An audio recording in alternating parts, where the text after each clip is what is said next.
And so, as you listen, whether you notice it or not, a new way of knowing begins to organize itself. You once called yourself too sensitive, as though sensitivity were a flaw. But sensitivity is the universe whispering through your nervous system. You're not fragile. You're a finely tuned instrument for field data. You read the weather of emotion, the tides of intuition, the subtle hum of truth. The world needs fewer blunt instruments and more people who can feel with precision. And that's what you already do, isn't it? When you walk into a room and sense the energy shift, that's intuition calibrating. When you pause before a choice and feel that subtle pull, that's coherence forming. Pre-conscious pattern recognition happening faster than thought. The science calls it somatic markers, but the mystics call it knowing. Two languages for one phenomenon. Now imagine your intuition as an antenna made of starlight and logic intertwined. When you doubt it, the signal fuzzes. When you breathe, ground and listen, coherence returns. You've done this before without realizing. Every time you avoided a wrong turn, sensed a friend's mood before they spoke, or felt inspiration strike out of nowhere. That was your inner scientist gathering data beyond language. And maybe you once said, spiritual lessons are abstract.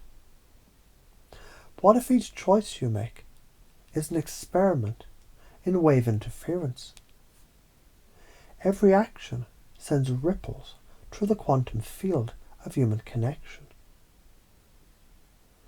When your intention is kind, those waves amplify harmony.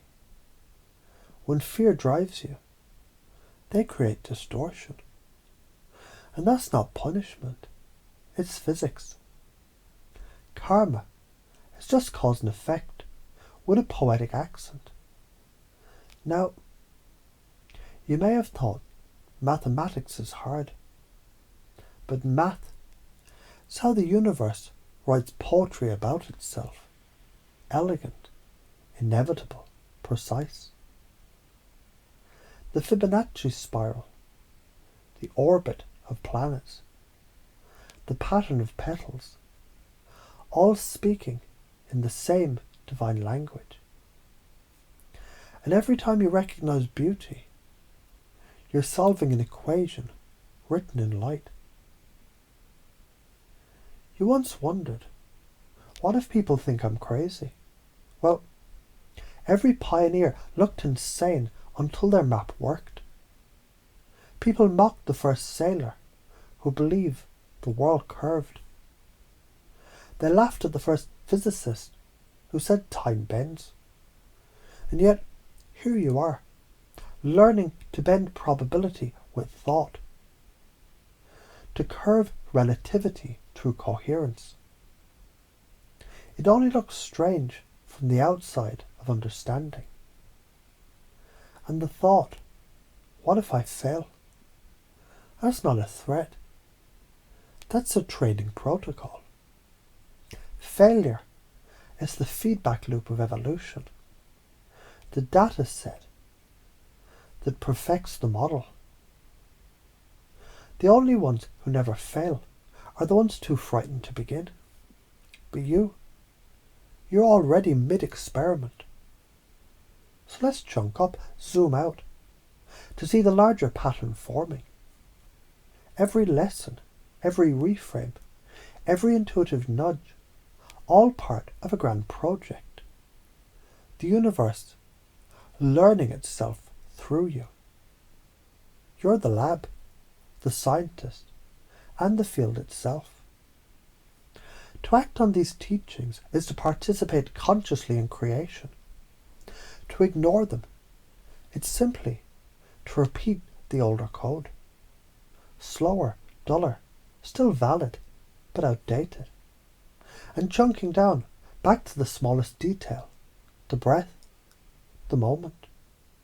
The next tiny decision made with awareness instead of autopilot. That's where the rewiring happens. Every micro-choice reweights the synapses. Every reframe changes the circuitry. You literally sculpt your brain each time you choose curiosity over fear. Now consider what happens if you don't act. You stay in the same loop, predictable, safe, but stagnant. The neurons keep firing the same story. I can't. I shouldn't. It's not safe. The body tightens. The spirit sighs. The potential energy just hums quietly, waiting, and yet, the moment you lean into the discomfort, the entire system updates. Fear turns into fuel. Uncertainty becomes the open door. You see, fear was never the enemy. Fear is the compass, pointing exactly where growth hides. Control was never mastery. It was the toddler grabbing the steering wheel. Real surrender is when the adult you takes the seat and says, I've got this. Science calls it neuroplasticity. Spirit calls it awakening. Either way, it's the same thing. Energy reorganizing itself into a higher order of coherence. And so, as you listen to this, the new model installs itself quietly. Your mind learns to translate sensitivity into signal, doubt into data, fear into direction. The old beliefs become compost for new understanding. The circuits of I'm not good enough, they're rewired into I'm the field exploring itself. Now notice how that feels. To know that everything you thought was weakness was just a skill misunderstood. To realize that intuition, science, logic and love, they're all the same dance seen from different floors of the same building. And maybe, in some future moment, when someone says, who are you to do this? You'll smile and answer, I'm exactly the question that wakes the grown-up scientist into the soul. Because that's the point. You were never meant to be ordinary data. You were built as a sensitive instrument tuned to the frequencies of truth. Your coherence is your contribution. Your courage, the calibration. And every choice from here on, every reframe, every act of awareness ripples outward, rewriting the probability field for everyone you meet. Now breathe that in, because you're learning, unconsciously and consciously, to live as both scientist and mystic, both mathematician and poet, both precision instrument and infinite field. And the universe smiles, because finally, the experiment remembers it's the one running itself.